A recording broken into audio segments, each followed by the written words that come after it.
Well, it's time to get to probably my favorite segment of our show these days, Breaking Bad. And we love you, everyone who listens to our full podcast every week. We love you, everyone who watches on YouTube.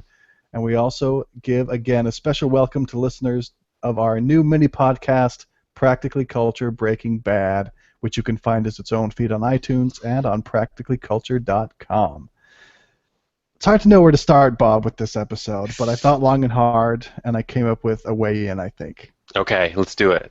I was struck by how in this episode we got the whole range of let's say the stages of partnering up with Walt. You know, we started off with Todd bragging to his friends about the train heist, and we get a sense of how exhilarating it must be to be in on a Heisenberg scheme that works perfectly. You know, we also see Skyler, who's in the middle of teaming up with Walt to defeat Hank, and and how the stakes get raised so high that you shut everything else out and commit fully to a plan that if it doesn't work, you're screwed. I mean, we see Skyler pushing away Marie and Hank and just siding with Walt. Yep. We see what it's like to be Walt's latest target, as Hank is getting the full brunt of Heisenberg, who's pretty much kicking Hank's ass at this point. And finally, we see the long-term effects of partnering with Walt, as Jesse is just completely despondent, realizes how much he's given up and how he's been constantly played by Walt through it all. So whatever stage of working with Walt you're in, you can see the other stages by looking at this episode. Yeah, and it's almost too much that way. To be honest, I have some reservations about this episode. It didn't... Something's lost for me, Logan. Something's lost! I don't know how else to say it. It's like a turning point in my appreciation of the show. Now I'm sort of coasting more than sitting on the edge of my seat, and I think it's because last episode and the beginning of this, season 5, part B, as they call it, we had the tread lightly and the Hank and Walt interaction, and it started to escalate, and shit was hitting the fan, and it was exciting. This almost feels like some falling action for me personally. I know it's not meant to be that way, but a lot of these scenes, you're seeing characters interact with each other in a way that they never have. Like, so there's the restaurant scene where the two couples have to meet, and they have a really chipper, excited that waiter can't get a break from them, can he? No. How about that tableside guacamole, which is like the worst thing to order possible for what they're trying to accomplish. I'll give you a few more minutes. Yeah, exactly. He kind of looks, he can tell that, there's some serious tension at this table. But they're all talking under their breath like this. Okay, well, I'll tell you what, Marie. Okay, Walt. And they're all like so super, like their heads are going to explode and super pissed at each other. And it just felt so out of character. And, I mean, there was no other way to do it because they all knew who they all were, and everything's been revealed, or enough has been revealed for them to have no hidden, sides to themselves necessarily. They're all exposed, but nobody knows but them. And I just have to say, it just didn't work for me as well. Like, I don't know how else they could have done it, but I think part of the appeal of the show was there's always been this anticipation or this hidden factor, and now that it's all blown up and it's there for me to experience, it's not working as well. What about you? Oh, so the payoff is not what you had hoped for as far as any confrontation with Hank and Walt. Right, beyond the initial one. Now it feels like it's coming too much too fast, and the two couples, we're not going to have any more birthday parties where somebody's in the dark. That's probably true. We've probably crossed the bridge. No more birthday parties. So I feel like we haven't seen the last of the confrontation. So that's one thing that helps keep me going. We did see the garage where Walt got punched by Hank. And we saw this little dinner, and then, of course, we also saw this fake confession, which is one of the things I want to get to talking about. I feel like that's part of this ongoing confrontation, that Hank is still working hard, even though it's looking worse for him. Walt seems to be winning, but it's not over yet. But what did you think about that fake confession? Do you think it's an effective threat to Hank? Would people believe that Hank is a drug kingpin? I think it was very effective, and it's maybe not that it's believable that he's a drug kingpin, but there was enough truth in it with the whole thing of Walt mixing truth and lies, because he and Skyler did pay, they were in cahoots with Marie, and they did pay for all of Hank's recovery, and that number is probably accurate, 170 plus $1,000. And once Hank finds that out from Marie in that scene, he just knows like that's just one step too far for him to recover, or because he has no evidence other than his good name, and he's in a pretty authoritative leadership position. That still only goes so far. But then to have Because he's that, been told to drop it, right? right, yeah, by his superiors, and he could bring it back and really play that card, and it'd be a risk. But with enough of what Walt set up in that fake confession, Hank just knows that the risk won't pay off without at least a little bit more evidence. So Walt has definitely bought time, if not a lot more. So I think it was pretty effective. Did you see that fake confession coming?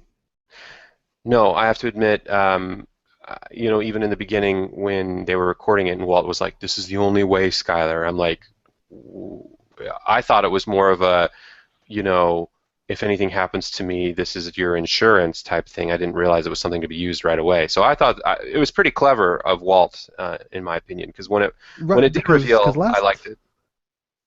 because last episode he did say, I got to go to the police. It's the only way.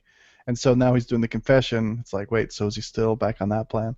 But yeah, I didn't see it coming. Certainly not the full brunt of it. The other thing though is it makes me start wondering, did they have this in mind like all seasons long? Because when Walt puts that story together with those half-truths and he strings it together into a plausible story about Hank, it works really well, and it just makes me wonder if they had this in mind from the beginning, because it seems like it could hardly have been set up better. But at the same time, each one of those things made perfect sense to the story at the time they actually happened too. I was blown away by the craft there too. I agree with you, and as a segue, that was in direct contrast to the other event that felt half-assed and barely thrown together by the writers. So we should talk about that. That's the other thing about this episode that really had me not as excited, because I totally agree with you. The confession felt like it's been thought through from the beginning, but then this whole thing with Jesse. Do you want to Yeah, talk about okay. that one? Yeah, well, so I feel like, if last week was a Skyler episode, this week was a Jesse episode. And I imagine you're talking about like the very end with Jesse and the discovery he makes. Right, But I want to build up to that with some of the earlier show Jesse stuff. So, right. because I thought the biggest bombshell of the scene for me, well, as far as loving what I was watching, we'll put it that way, was when Saul brings Jesse out to the desert to talk with Walt, and Walt's like, "Hey, you should get disappeared and start over. I want to help you. Please let me help you, Jesse." And then all of a sudden, Jesse pulls away and says, "Dude, could you just stop working me for like 10 seconds?" Jesse's unique in that he probably knows Heisenberg better than anyone else, and he can finally see what Skyler has known for a while, that you can expect pretty much everything Walt says to be an act. And Walt gives this big speech about wanting to help Jesse, and says, "Just tell me you don't give a shit about me, Walt, and it's either this or you'll kill me the same way you killed Mike." Yeah. And Jesse definitely had it figured out, like, because I think that's exactly what Walt was doing. Jesse had it figured out. And then Walt, I feel like this is one of the coldest things I've seen Walt do. He keeps the act up and just gives him this big hug, and at that point he gets Jesse to agree to go away.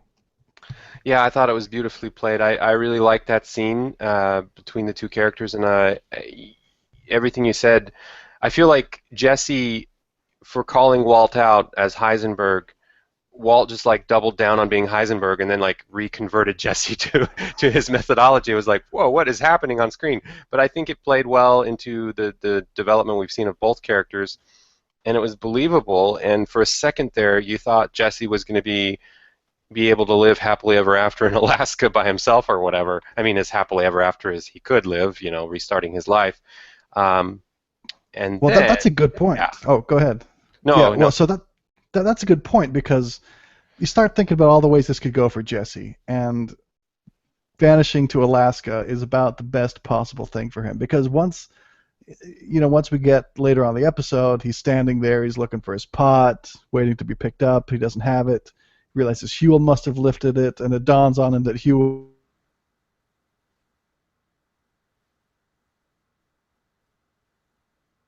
One of them is certainly, oh crap, this is not going to go nearly as well as leaving to Alaska for Jesse, whatever ends up happening to Jesse.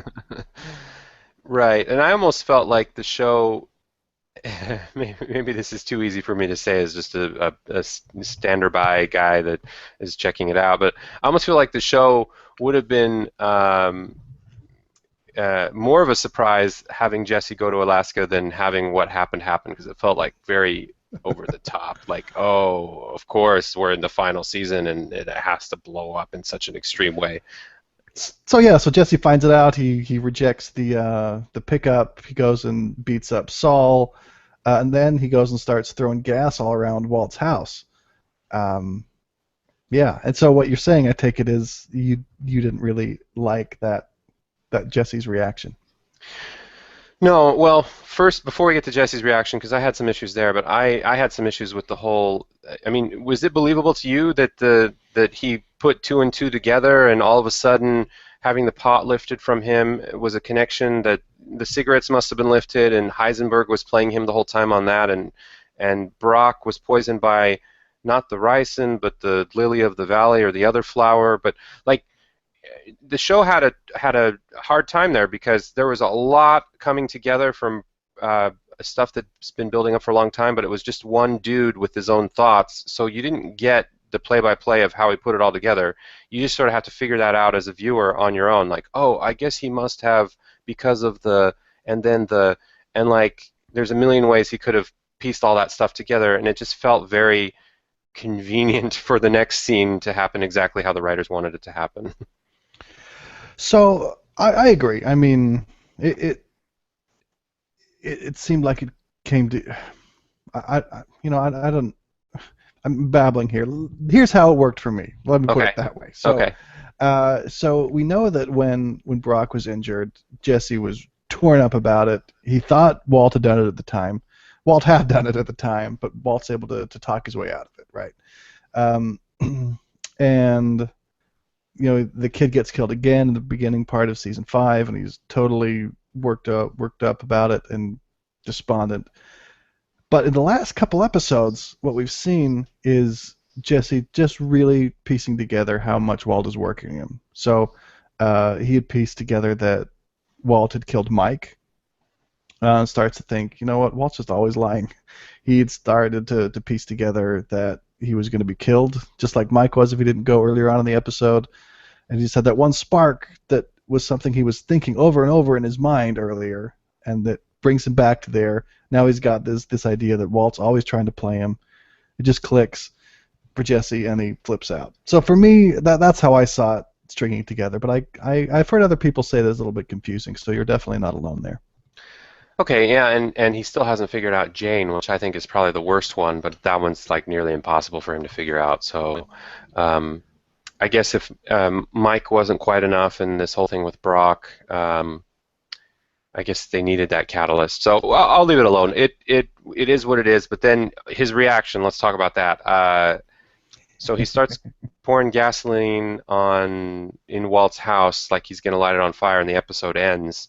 And my thinking is Jesse is pretty messed up, even more than I had assumed previously, just because he's all concerned about kids dying and what Walt's doing, but he knows very well that Walt has a family that lives in that house. There's a baby, for God's sake, and he doesn't seem to know to check in which room is what. He just like bursts through and starts. He's not like, let me make sure that nobody's here before I pour gasoline in with the intention of lighting the house on fire. So he just seems very, I don't want to say out of character, because the whole point is that he was enraged and that was taking over and he wasn't thinking things through. But I was like, oh, Jesse, even if you're going to get back at Walt, do it in a way that feels a little more not so at odds with your important standards that you're fighting for. You're such a hypocrite almost. Yeah, that's probably fair. I think it just goes back to me, it just goes back to he's just blind with rage, of course, and through all the years of, or I guess only the 1 year, all the months of Walt just working him, he's just mad. Yeah. Yeah. There was one other thing I wanted to ask. Oh, So who do you think the writing's for at this point? Every episode it seems to change. Ooh, I'm kind of going with, yeah, it's true. At the beginning I had no idea, and then I was like, maybe Hank, and now I'm like, whoa, it feels like totally Jesse, but maybe I'm just playing into the way the show wants me to change my opinion on that every episode. Yeah, but I sort of enjoy it actually. I don't care about being right as much as every episode. Don't forget Lydia. Lydia was a candidate for a while, That's true, yeah. and who knows, Todd or one of the Aryan Brotherhood guys. It could be him too. Right. Anyway, any last words, Bob?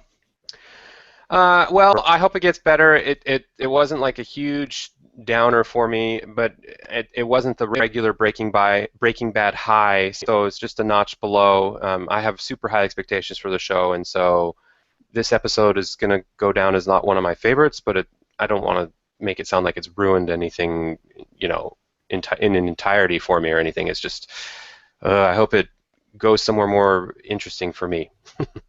Right, I love it. I love that at least, if nothing else, we're not just the echo chamber of Breaking Bad. So great, so great, so great. If there are flaws, we're going to find them. We're going to point them out. That Yeah. said, I liked this episode a lot. It was right up there with me. It had two wow moments: the confession and that moment in the desert with Walt and Jesse. If I can get two wow moments, that just probably makes me love an episode a lot. And so I'm excited to keep going. I'm excited for us to keep talking about it. Tune in again next week. Awesome.